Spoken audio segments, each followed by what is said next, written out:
I think Sundowns will manage and get a win and win the cup. Maybe 2-1. Egypt. I don't think Sundowns will score up to 2 goals. So what is your own prediction? That 2-1 will just be the reverse. For me, I don't know about you guys. Mamelodi Sundowns are out. The Champions League, talking about CAF Champions League, they won't win it. Drawing 1-1 against Pyramid in Johannesburg, South Africa was the undoing that they did to themselves. So guys, the final return leg in Egypt is before us. I don't know about you guys. Oh, bye. Well, the biggest mistake Sundowns made was to concede a 94th minute goal in their home. When they go back to Cairo, as they are going to do on Sunday, it's going to be hell for them because Pyramids is going to bring everything they've got against them. They lost their advantage of playing at home. When they go to Egypt, they will see pharaohs everywhere surrounding them. It's going to be hell for them. What Pyramids needs is just a draw, a goalless draw. Yes, right? Yeah, yes. The goal, away goal thing. But I'm sure that Pyramids will score. Well, they will score. Sure. What I know is that Sundowns this season, something is still telling me that they might still get the trophy because South Africa, like I told you, South Africa is enjoying this year. It's more like it is their time to shine. So whatever they put their hands into, they succeed. So I'm not still ruling them out, but I can still tell you that they made a mistake by conceding that goal at their home. I think all the advantage lies with Pyramids, and for the fact that they are here to win a trophy, you understand. Mamelodi have already gotten the South African League. Pyramids painfully lost it, like I said, that they were going to lose it to Al Ahly. Now this is the only trophy left for them. So Pyramid is going all out. It's not because they won the first leg and then got a draw in the first leg, they'll go and defend. No, you know them. They score 3 to 4 goals at home. So they are going to do the job there. It's no sentiment. The worst is that Sundowns will go there looking for goals. Because if it ends in a goalless draw, they've lost. Yeah. So all the advantage lies with Pyramid. It's now in your hands. I know you have your teams. So tell us who do you think will win the CAF Champions League? Remember, it is $4 million up for grabs. See $4 million. Then the better side win. We are here. The most important football game in all of Africa. The game almost everybody has been waiting for in the past 1 year in terms of club football in the entire continent. The second leg of the final of the CAF Champions League. Pyramids FC from Egypt hosting, that is, Mamelodi Sundowns from South Africa. After the first leg ended in a 1-1 draw, whoever wins this game will be lifting the new and freshest CAF Champions League title and will be the first team to lift this new trophy. So this is a very concise preview. This is a preview you want to watch because you want to know the dynamics, who is the favorite, who could probably win this game. So you want to watch this video and just keep on watching it.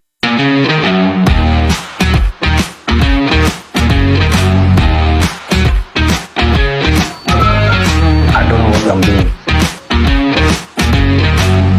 All right, so welcome back. My name is Dennis Seram, our African football over here. Thanks as always for watching the videos and keep on watching this one. As I mentioned in my introduction, but let me get into the game. In the first leg, as I mentioned earlier on, ended in a 1-1 draw, 1-1. So whoever wins this one gets to lift the trophy.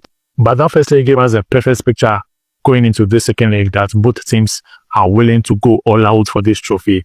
It's going to be an entertainment Champions League final. You cannot really doubt the quality of Pyramids FC. They showed it in that first leg playing away in Pretoria. I think for Pyramids have given us a new dimension as to how football is really played on the continent. Always coming all out to play against their opponent, no matter where they play, whether they are playing home or they are playing away. And Sundowns themselves always playing that beautiful football. So I think it's a sort of final every a neutral person like me and any other neutral person would really like to watch because you see the best of African football at display. But let me get into the games, the teams itself. And Pyramids FC have not had it easy at all. As I mentioned earlier on in the preview of the first leg and also in some of my other videos, they had to play a midweek game against Cleopatra, a very important decider for the Egypt Premier League. And from what happened in that game, this was the lineup they used for the game against, that is, Cleopatra. And then this was the lineup they used for the game against Sundowns in the first leg. So 5 key players were given the rest. In midfield, Mohamed Lashain was rested. Latif Toure was also rested, didn't start. Ibrahim Adel, who freshly came back from injury about a month ago, didn't start. Also, Fiston Mayele didn't start. And then Walid El-Khati, the man who scored the goal in the first leg, also didn't start. So 5 fresh players didn't start. But I think this is both a bitter-sweet experience for Pyramids. It's both good news and bad news. And let me explain. So I've worked in football before and been part of the coaching staff of a team. And from my experience, what I mean, we always don't like, what you always don't like as part of a coaching staff is when you have a game in between, sandwiched in between a very important game. So if you are playing an important game, let's say if today is Saturday and you are playing an important game the following week, what you really hate is to have a game sandwich in between that important game, because it sort of limits how you prepare for that important game. Ordinarily in football, you want to take every game one game at a time. So you don't ideally, you don't want to prepare for a game for Sunday, or we have another game in the midweek. You also prepare for the one in midweek when you are done, then prepare for the one in the final. But from my experience and also a bit of knowing how things get done in some places, I think probably looking at the team which started for Pyramids, especially given the fact that 5 different players were given the stats, it's most likely that in training, they probably had to divide the team into groups. So some key players who, will start the final had to do separate drills as compared to those who started in the midweek games. So it will sort of give the coaching staff also more work to do, extra stress, more work, because you have to work on analyzing the team you are playing in midweek, analyzing the team you are playing in the final, strategize for both teams, and correct your things for both teams. Whereas Sundowns, the experience should be straightforward. Ordinarily, the day after a game, you normally use it for recovery and rest. So players either get their rest, do some light recoveries here and there. So I'm sure that what must probably happen with Sundowns, because they played their first leg in South Africa. They had been in South Africa preparing for the second leg. For Pyramids, they had to fly back to Egypt immediately after the game. So even recovery for that game will be a bit of a problem, considering they had to fly as well, as compared to Sundowns, who will probably go straight to their team base and then rest and then recover for the next training session. So, I mean, Sundowns have had the food to prepare. The normal preparation sessions you do, you correct your mistakes from the previous games, you do some drills to correct the mistakes, do some drills to also plan ahead. Then you add the tactical, analyze the game, add the tactical bit of it.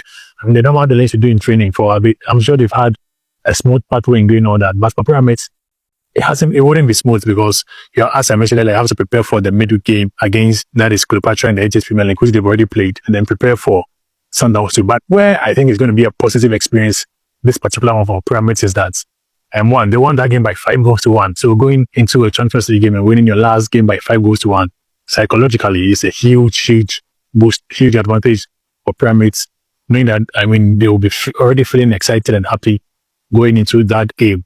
The second advantage is they got a red card in that game against Cleopatra and still managed to win by 5-1. And they've had a real-time situation to sort of analyze how to play their strengths and weaknesses during a time of crisis when they go a man down. So should they go a man down in the final against Sundown, it's relatively easier for them to know how to strategize moving forward as compared to Sundown, who have been used to playing with the full 11 men for the entire knockout stage campaign. Yes, I think the last time they got a red card was when they played against Asfa.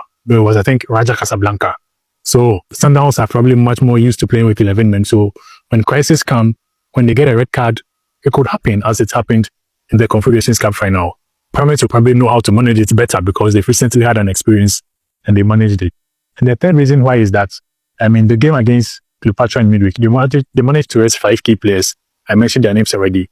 And 3 of these players came in the second half and had the feel of the game. So it sort of continues the rhythm. You move from one point to the other. There is not a break in the rhythm of play for that is Pyramids FC.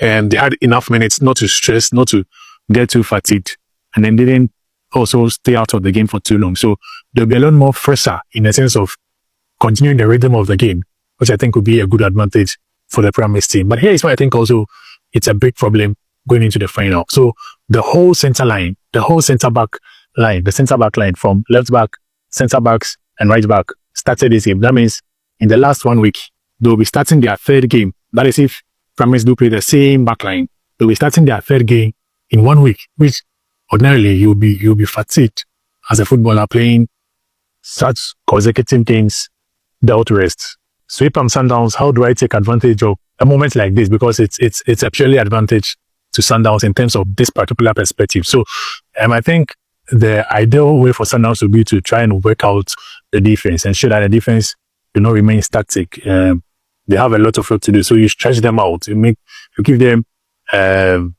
runs to bait. You stretch the defense out, and you stretch attackers. So they're always tracking one player, tracking the other, making runs because they've already played 2 games in the past week, and then they are playing their 3rd game in the past week.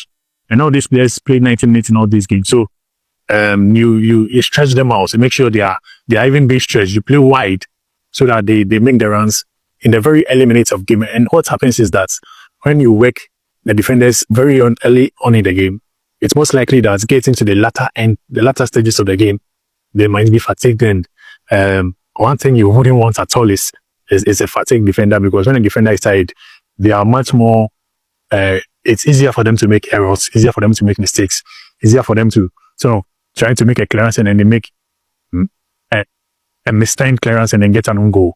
Quite easy for them to try to pick a pass and then make a sloppy pass and give a ball away.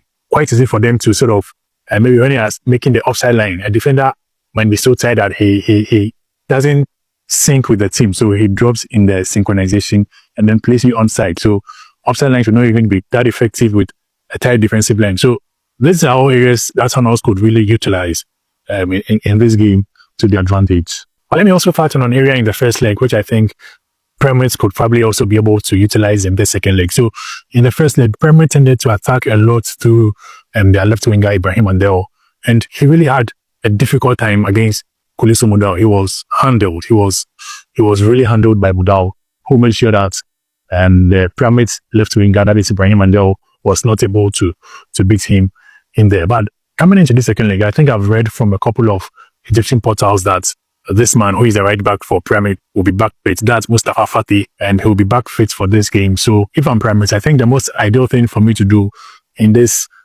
second leg will be not to overwork Ibrahim Andel too much, because yes, he has the quality. He's probably the best player in the Pyramids team, but then from what happened in the first leg, he's easily containable. But an area that he really thrived on was when he was being used as the decoy, or when players were playing off him, because this is a dangerous player. He always has the attention of him. So if he's not the one driving the ball forward, trying to create the spaces by dribbling here and there, and they are using him as the decoy, it's easy for him to sort of attract players to him and then play in other players.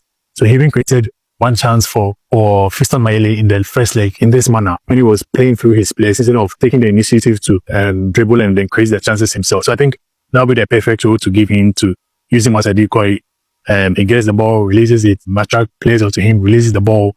Sometimes I think he probably stepped a little bit into the central zone a couple of times, which will allow Pyramids to then exploit their right winger. That is, if Mustafa Fati is able to return. And he's proving that he's a very creative player, can also take on players easily.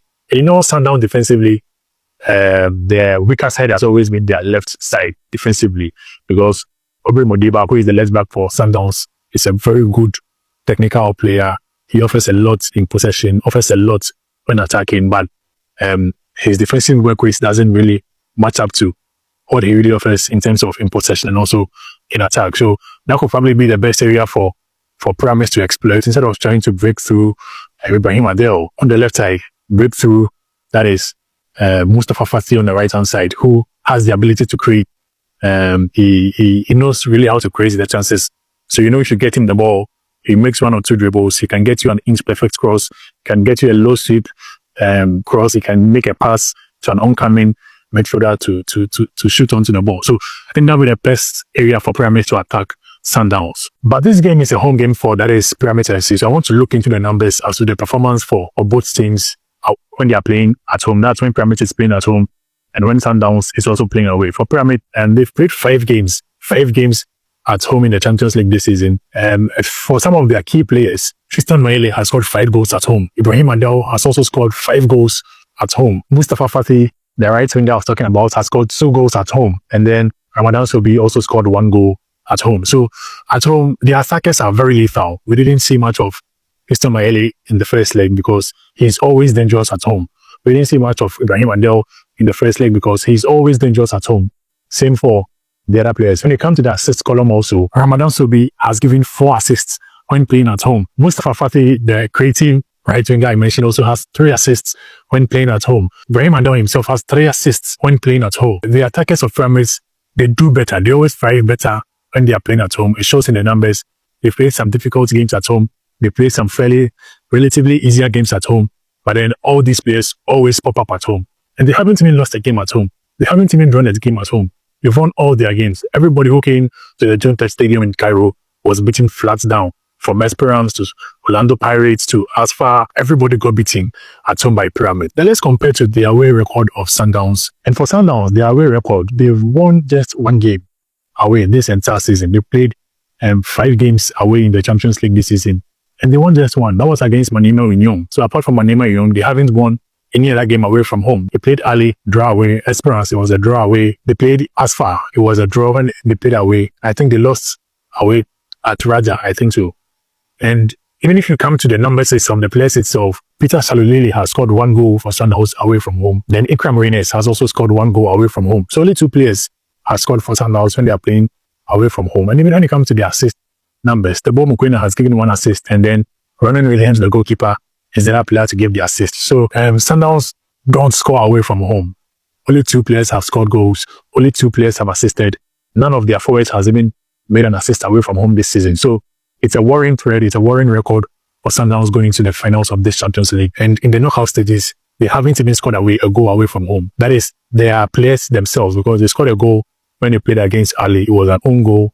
It wasn't from Sundowns. It was an own goal. So Sundowns as a team, the players haven't scored away from home in the knockout stages of the Champions League. So there's a lot to correct about the Sundowns team going into this final against Pyramids. As I mentioned, the first leg ended in a 1-1 draw. So even before I end this whole preview, I want to look at other previous finals in the previous years, how it went, because 1-1 in the first leg of the Champions League is a very regular scoreline. It happens a lot. So I want to look at what happens the years that a team played the first leg and it was a 1-1. So I'm starting from 2012, when only played a 1-1 draw with, that is, Esperance at home, and then they went away to beat Esperance by 2-1. Orlando Pirates played against Al Ahly in the Champions League.